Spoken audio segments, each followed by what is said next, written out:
माझ्या आईची एक जुनी साडी आहे, जवळजवळ 40-42 वर्षापूर्वीची. ती मला ना ड्रायक्लीनला द्यायची. 40 वर्ष जुनी साडी आणि ती पण आईची, जे किती इमोशन्स असतील ना त्यात तुमचे. आपल्या नेहमीच्या क्वालिटी ड्रायक्लीनर्स कडे दे बरं का, उगाच रिस्क नको काय त्याच्यामध्ये. हो हो. नमस्कार. नमस्कार मॅडम. आता तुम्हीच सांगा आमच्या सुनबाईंना की मी तुमच्याकडे साड्या का देते ड्रायक्लीन. कपड्यांची काळजी घेतो, त्याच्यामध्ये तुमचे इमोशन्स असतात. साड्यांचे कलर कुठेही फेड होत नाही, कुठल्याही प्रकारचं त्याला डॅमेज होत नाही. ड्रायक्लिंग पण आपण हार्श केमिकल न वापरता करतो. साड्यांना पॉलिशिंग खूप छान करून देतो. साडीचं लुक एकदम नवीन सारखं होऊन जातं. माझ्या आईची 40-42 वर्षापूर्वीची साडी आहे. आपण याला ड्रायक्लिंग पॉलिशिंग करूयात आणि छानपैकी गोंडे लावूयात, साडी सुंदर होऊन जाईल. वा वा, छानच.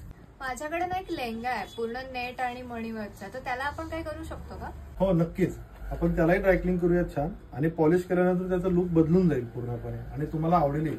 वापरून वापरून ना रंग फेड व्हायला लागलाय आणि अंगाला सुद्धा लागतो हा रंग. याला आपण डाय फिक्सर करूयात, म्हणजे याचा कलर जाणार नाही आणि कुठल्या कपड्यालाही लागणार नाही. तुम्हाला मी 4 ते 5 वर्किंग डेज मध्ये देतो. माझं काही चांगलं काम दाखवतो मी तुम्हाला. हे टिकल्यांत न जाता केलेली ड्रायक्लिंग साडी, वा. हे डाय फिक्सर केलेली बांधणी साडी, पॉलिश केलेली पैठणी. वा. हा ड्रायक्लिंग आणि पॉलिशिंग केलेला सुंदर लेहंगा. मला चॉकलेटचे डाग लागले होते.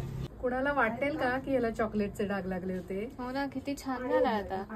आता माझं काम हे सर्व प्रकारचे शूज सुद्धा ड्रायक्लीन करतात. एक दिवस पूर्ण केमिकल प्रोसेस देतो, सेकंड डे याला मग क्लिनिंगला घेतो, रॅप करून मग 4थ्या दिवशी आपण याला डिलिव्हरीला रेडी करून ठेवतो. याचे 350 रुपये पेअरचे होतात आपल्याकडे. क्वालिटी ड्राय क्लीनर्स, उत्तम आणि रिलायबल सर्व्हिस यांचे डिटेल्स डिस्क्रिप्शन मध्ये दिलेले आहेत.